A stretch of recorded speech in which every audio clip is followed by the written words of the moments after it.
Hello everyone, please subscribe my channel and hit the bell icon to get all notification.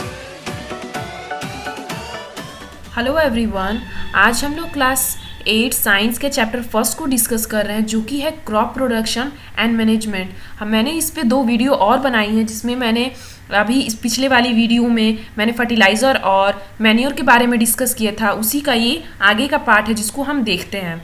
इसमें एक activity दी गई है, activity 1.2। इसमें बोला गया है कि आप मूंग और चना यानी ग्राम के सीड्स को ले लीजिए और उसको जर्मिनेट करिए। उसके बाद आप तीनों जो साइज़ होने चाहिए वो बीज के वो बराबर इक्वल होने चाहिए। आप मूंग के 3 सीड्स ले लीजिए या ग्राम के 3 सीड्स ले लीजिए। उसके बाद 3 आप एम्प्टी ग्लासेस लीजिए यानी खाली ग्लास लीजिए और उन पे मार्क कर दीजिए ग्लास ए, ग्लास बी और ग्लास सी। पहले वाले ग्लास में आप क्या करिए, सॉइल के साथ काउडंक है यानी जो गोबर है उसको मिक्स करिए सॉइल के साथ और उसमें बीज को लगा दीजिए। ग्लास बी में आप सॉइल लीजिए सेम क्वांटिटी में, जितने आपने फर्स्ट ए में लिया था उतने ही क्वांटिटी में सॉइल लीजिए और उसमें यूरिया मिलाइए यानी फर्टिलाइज़र मिलाइए और एक बीज उसमें लगा दीजिए। और तीसरा एक ग्लास लीजिए, ग्लास सी, जिसमें आप सिर्फ मिट्टी डालिए और बीज को ऐसे ही लगा दीजिए उसमें बिना कोई फर्टिलाइज़र और मैन्योर मिलाए हुए, और उसको आप एक जगह पे रख दीजिए और टाइम टू टाइम उसको तीनों को बराबर क्वांटिटी में पानी दिया करिए। ऐसा आप 7 से 10 दिन तक करिए और उसको ऑब्जर्व करिए। आप क्या देखेंगे 7 और 10 दिन के बाद, 7 से 10 दिन के बाद आप देखेंगे कि उनकी जो ग्रोथ है वो कैसी हुई है। ग्लास ए में आप देख सकते हैं कि जिसमें हमने काउडंग मिलाया था, मैन्योर मिलाया था, उसमें प्लांट की ग्रोथ कैसी हुई है। बी में आप देख सकते हैं जिसमें यूरिया मिलाया गया था फर्टिलाइज़र सॉइल के साथ, उसमें उसका ग्रोथ आप देखिए। और ग्लास सी में आपने जो कुछ नहीं मिलाया था, सिर्फ सादी मिट्टी डाली थी और उसमें बीज लगाया था, उसको आप देखिए। आप देख सकते हैं कि ग्लास बी में जो भी हुआ है ग्रोथ वो ज़्यादा हुआ है ग्लास ए के मुकाबले में, और ग्लास ए में भी हुआ है ग्रोथ लेकिन बी के मुकाबले में कम हुआ है और सी में बहुत ही कम हुआ है। कह रहा है कि जो भी प्लांट्स उग रहे हैं इन तीनों ग्लास में क्या वो एक ही पेस से, एक ही तेजी से मतलब स्पीड से उग रहे हैं। Which glass show better growth of plant, किस ग्लास का ग्रोथ जो बेटर है, तो हमने देखा कि तीनों एक ही पेस से नहीं उग रहे हैं और जो बी का जो ग्रोथ है प्लांट्स का वो ज़्यादा अच्छा है 2 ए और सी के मुकाबले। In which glass was the growth fastest, किस ग्लास में ग्रोथ जो है वो फास्ट हुआ है, तो ग्लास बी में। Fertilizers are chemical substance which are rich in a particular nutrients, fertilizer जो होते हैं वो केमिकल पदार्थ होते हैं जो कि उनमें न्यूट्रिएंट्स जो होता है वो बहुत ज़्यादा होता है। How are these different from manure, ये मैन्योर से कैसे डिफरेंट है, यानी खाद जो हम वेस्ट प्रोडक्ट से बनाते हैं प्लांट्स और एनिमल के, आखिर ये जो फर्टिलाइजर्स हैं ये कितने अलग हैं इनसे। Fertiliser are produced in factories, fertiliser कहाँ प्रोड्यूस किए जाते हैं, फैक्ट्रीज में प्रोड्यूस किए जाते हैं। जैसे कि यहाँ पे कुछ एग्जाम्पल दिया है फर्टिलाइज़र का, urea, ammonium sulphate, super phosphate, potash, NPK यानी नाइट्रोजन, फॉस्फोरस और potassium. The use of fertilizer has help farmer to get better yield of crops such as wheat, paddy and maize. कह रहा है कि अगर हम फर्टिलाइज़र का यूज़ करते हैं, फार्मर्स जो है वो फर्टिलाइज़र का यूज़ करते हैं तो उनकी जो क्रॉप का जो प्रोडक्शन है वो ज़्यादा होगा। चाहे आप गेहूँ उगाइए, धान उगाइए या मैज यानी मक्का, इसका प्रोडक्शन क्या होगा, ज़्यादा होगा। But excessive use of fertiliser has made the soil less fertile, अगर लेकिन हम ज़्यादा फर्टिलाइज़र्स का यूज़ करते हैं तो फर्टिलाइज़र जो है वो सॉइल्स के लिए ज़्यादा हार्मफुल भी है। अगर हम ज़्यादा उसको यूज़ करते हैं, ज़्यादा फर्टिलाइज़र यूज़ करने से सॉइल जो है वो अनफर्टाइल यानी बंजर हो जाते हैं।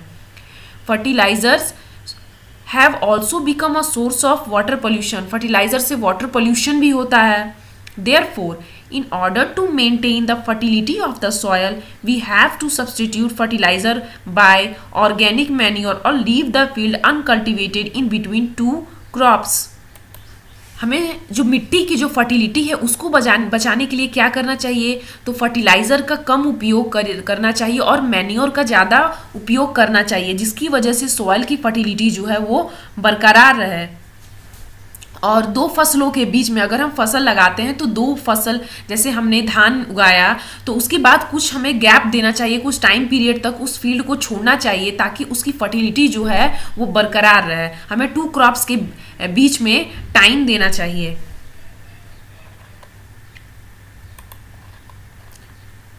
इसकी नेक्स्ट लाइन कह रही है, the use of manure improves the soil texture as well as its water retaining capacity. कह रहा है कि अगर हम ऑर्गेनिक, यानी ऑर्गेनिक मीन्स क्या, कि जो भी हम चीज़ें, जो भी मैन्योर हम बना रहे हैं, खाद बना रहे हैं, वो प्लांट से हो या काउडंक वगैरह हो गया, इससे हो, यानी ये नेचुरल है। लेकिन वो क्या होता है, ये हमारे सॉइल के लिए बहुत ही ज़्यादा अच्छा होता है। ये सॉइल के टेक्सचर को क्या करता है, इम्प्रूव करता है, और सॉइल में जो वाटर कैपेसिटी रहती है होल्ड करने की वो ज़्यादा होती है।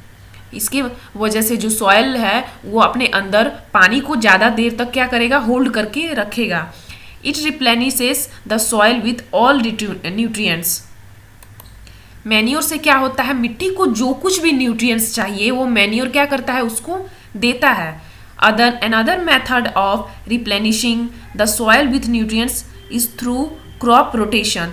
कैसे हम न्यूट्रिएंट्स को सॉइल को दे सकते हैं, तो क्रॉप रोटेशन करके। यानी क्रॉप रोटेशन क्या है कि जैसे कि हमने गेहूं उगाया, फिर धान उगाया, फिर उसके बाद कुछ सब्जियां उगा दी, फिर दालें उगा दी, तो ऐसे क्या होता है कि क्रॉप रोटेशन होते रहता है, जिसकी वजह से जो सॉइल का फर्टिलिटी है वो क्या होता है, बरकरार रहता है अगर हम क्रॉप रोटेशन करते हैं तो।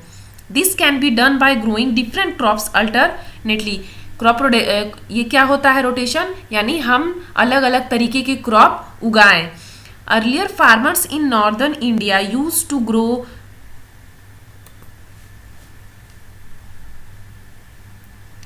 कह रहा है कि क्या, grow legumes as a fodder in one season and wheat in the next season.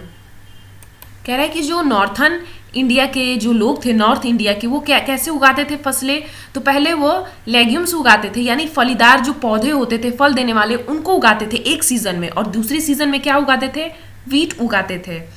This helped in the replenishment of the soil with nitrogen.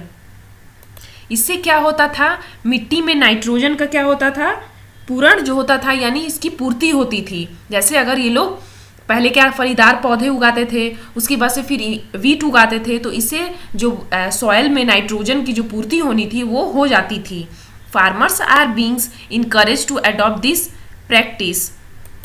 जो भी फार्मर्स थे, किसान थे, उनको इस पद्धति को अपनाने के लिए क्या किया गया, इनकरेज किया गया कि आप लोग भी इसको अपनाइए। कह रहे in the previous classes you have learned about rhizobium bacteria. कह रहे कि आपने प्रीवियस क्लासेस में राइजोबियम बैक्टीरिया के बारे में पढ़ा होगा। These are present in the nodules of the root of the leguminous plant. They fix atmospheric nitrogen. जो राइजोबियम बैक्टीरिया है ये कहाँ पाए जाते हैं, तो जो भी लिग्यूमिनस प्लांट होते हैं, यानी फलीदार जो प्लांट्स होते हैं, उनके रूट्स में पाए जाते हैं। और ये इनका काम क्या होता है कि जो भी एटमॉस्फेरिक नाइट्रोजन है उसको फिक्स करके रखना, फिक्स करते थे ये। आगे हम देखते हैं, कह रहा है difference between fertiliser and manure. Fertiliser और मैन्योर में क्या डिफरेंस है, तो पहला है फर्टिलाइजर। और fertiliser is an inorganic salt. Fertiliser क्या है, एक अकार्बनिक क्या है, लवण है, जिसको हम सॉल्ट बोलते हैं, इनऑर्गेनिक सॉल्ट कहते हैं। मैन्योर क्या है, तो manure is a natural substance obtain by the decomposition of a cattle dung, human waste and plant residues. कह रहा है कि जो मैन्योर होता है वो क्या होता है, नेचुरल सब्सटेंस से ऑब्टेन होता है, उनके डिकम्पोजिशन से बनता है। जैसे कि कैटल का डंग हो गया, उनके गोबर हो गए, ह्यूमन वेस्ट हो गया, प्लांट से भी जो भी वेस्ट रहता है, वो सब सारी चीज़ों से मिलके क्या बनता है, मैन्योर बनता है। दूसरा है fertiliser. Fertiliser is prepared in factories. Fertiliser को हम कहाँ प्रिपेयर करते हैं, तो फैक्ट्रीज में। मैन्योर कहाँ प्रिपेयर होता है, तो फील्ड में, ओपन फील्ड में हम कहीं भी ऑर्गेनिक जो भी नेचुरल चीज़ें हैं उनसे इसको बना सकते हैं। Fertiliser does not provide any humus to the soil. जो फर्टिलाइजर होता है वो सॉइल को कोई भी खाद नहीं देता है, लेकिन जो मैन्योर होता है वो सॉइल को बहुत सारा खाद उपलब्ध करा देता है। Fertiliser are very rich in plants nutrient like nitrogen, phosphorus and potassium. ये जो भी फर्टिलाइजर होते हैं ये क्या बहुत बहुत ही रिच होते हैं कि इसमें प्लांट्स के लिए जैसे न्यूट्रिएंट्स कौन कौन से होते हैं इसमें, नाइट्रोजन, फास्फोरस एंड पोटेशियम। अगर वही मैन्योर की बात करें तो ये प्लांट्स के लिए उतना रिच न्यूट्रिएंट नहीं दे पाते हैं, लेकिन इन दोनों में सबसे अगर हम देखा जाए तो मैन्योर सबसे ज़्यादा बेनिफिशियल है, बेनिफिट हमको देगा, क्योंकि ये सॉइल का जो उर्वरकता है यानी फर्टिलिटी है ये उसको बना के रखता है। फर्टिलाइज़र हम ज़्यादा यूज़ करते हैं तो इसकी वजह से हमारी जो मिट्टी है वो बंजर हो सकती है, बैरन हो सकती है। आगे हम देखते हैं, कह रहा है कि एडवांटेजेस ऑफ मैन्योर, यानी मैन्योर का क्या एडवांटेजेस है। तो the organic manure is considered better than fertiliser. जो ऑर्गेनिक मैन्योर होता है यानी जो नेचुरल खाद होता है वो किसी भी फर्टिलाइजर से अच्छा होता है। क्यों अच्छा होता है? It enhance the water holding capacity of the soil. पहला तो मैन्योर जो होता है वो वाटर होल्डिंग कैपेसिटी जो होता है सॉइल का, यानी पानी मिट्टी जो है पानी को कितने देर अपने अंदर रख सकता है उसको ये बढ़ाता है। अगर पानी मिट्टी जो है वो ज़्यादा देर होल्ड करके रखेगा तो ये प्लांट्स के लिए अच्छा है। It makes the soil porous due to which exchange of gases become easy. जो सॉइल, इससे क्या होता है, मैन्योर जो होता है वो सॉइल को भुरभुरा बनाता है, पोरस बनाता है, जिससे क्या होता है जो भी गैसेस हैं वो क्या होती हैं, ईजिली क्या होती हैं, एक्सचेंज होती रहती है, आती जाती रहती हैं मिट्टी में। It increases the number of friendly microbes. अगर हम मैन्योर का यूज़ करते हैं तो इससे जो भी माइक्रोब्स होते हैं, जो भी जीव होते हैं, जैसे कि अर्थवॉर्म हो गया, ये क्या होते हैं, उनके अर्थवॉर्म की जो भी जनसंख्या उसमें वृद्धि होगी। तो उससे क्या होगा, हम जैसा कि जानते हैं कि जो अर्थवॉर्म्स होते हैं, केचुआ होते हैं, वो किसान के मित्र कहे जाते हैं, फ्रेंड कहे जाते हैं। क्यों? क्योंकि वो मिट्टी को क्या करते हैं, भुरभुरा बनाते हैं, जिसकी वजह से जो भी गैसेस हैं वो आसानी से पास होती रहती हैं और मिट्टी का जो उपजाऊपन है वो बना होता है। ठीक, आगे हम देखते हैं, it improves the texture of the soil. और यह सॉइल का जो टेक्सचर है वो भी क्या करता है, इम्प्रूव करता है। आगे हम देखते हैं इरिगेशन। इरिगेशन का मतलब होता है सिंचाई। सिंचाई का मतलब यानी अगर हम बीज लगा दिए, अगर बुआई हो गई खेत में तो उसको पानी देना भी बहुत ज़्यादा ज़रूरी होता है, वरना बीज जो हैं वो ख़राब हो जाएंगे और पौधे नहीं होंगे। All living beings need water to live. जैसा कि हम जानते हैं कि जितने भी लिविंग बींग हैं इस अर्थ पे सबको वाटर की ज़रूरत पड़ती है। Water is important for proper growth and development of flower, fruits and seeds of plant. Water जो होता है वो फ्लावर्स के डेवलपमेंट के लिए, फ्रूट के डेवलपमेंट के लिए, सीड के डेवलपमेंट के लिए, सबके डेवलपमेंट के लिए बहुत ही ज़्यादा ज़रूरी है, उनके ग्रोथ के लिए बहुत ही ज़्यादा ज़रूरी है। आप सबने अगर देखा होगा, अगर आप पौधा लगाते हैं घर में, किसी गमले में आपने लगाया, अगर आप उसको टाइम टू टाइम पानी ना दो तो वो मुरझा जाएगा, सूख जाएगा।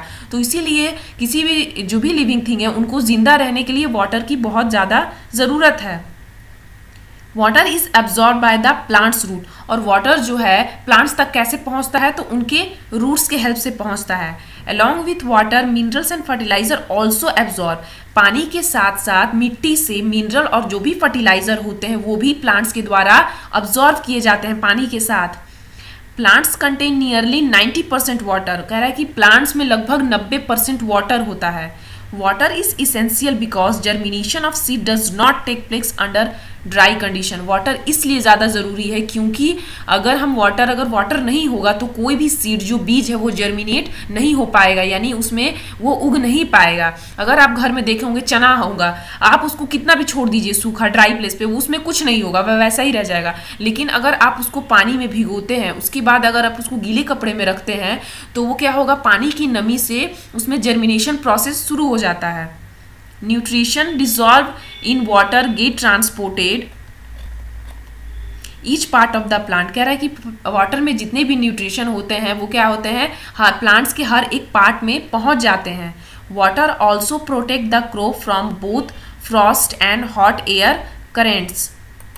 कह रहा है कि जो वाटर होता है वो क्रॉप को ठंड से और गर्म हवा दोनों से बचाता है। To maintain the moisture of the soil for healthy crop growth field have to be watered regularly. कह रहा है कि अगर हम चाहते हैं कि मिट्टी में नमी बरकरार रहे और जो क्रॉप हो वो हेल्दी हो, अच्छे से उनकी ग्रोथ हो, तो हमें फील्ड में, खेतों में टाइम टू टाइम पानी देना ज़रूरी है, हमें देना चाहिए। The supply of water to crops at a different interval is called irrigation. कह रहा है कि जब हम क्रॉप्स में, फसल में पानी जो है वो टाइम टू टाइम देते हैं, कुछ इंटरवल, कुछ समय बाद जब उसको ज़रूरत पड़ती है, तो उसी को क्या कहते हैं हम? इरिगेशन कहते हैं, सिंचाई कहते हैं। The time and frequency of irrigation varies from crop to crop, soil to soil and season to season. कह रहा है कि जो इरिगेशन है इसका ये क्या है, ये क्रॉप टू क्रॉप वेरी करता है, यानी किस क्रॉप में ज़्यादा पानी देने की ज़रूरत है, किस क्रॉप में कम पानी चाहिए, सॉयल कैसी सॉयल है, अगर मिट्टी जो है वो ज़्यादा देर तक पानी को होल्ड करके रखती है तो हम थोड़ा कम भी पानी देंगे तो चलेगा, अगर पानी ज़्यादा एब्जॉर्ब करता है तो हमें पानी ज़्यादा देने की ज़रूरत पड़ेगी। सीज़न टू सीज़न भी चेंज होता है। अगर सीज़न टू सीजन्स मीन्स अगर बरसात का रेनी सीज़न है तो उसमें धान को है वो बोया जाता है, यानी उसको धान जो है उसको पानी की ज़्यादा ज़रूरत पड़ती है, इसलिए हम उसे बरसात के सीज़न में बोते हैं, ताकि उसकी बुआई होती है, ताकि जो नेचुरल वाटर है यानी बरसात का जो पानी है वो उससे अच्छा क्रॉप हो सके, हमें पानी ज़्यादा चलाने की ज़रूरत ना पड़े। और वही गर्मियों का टाइम है तो उसमें पानी हमें चलाना पड़ता है, उसमें ट्यूबवेल से या वेल से, जैसे भी हम उसे क्रॉप्स को पानी देते हैं।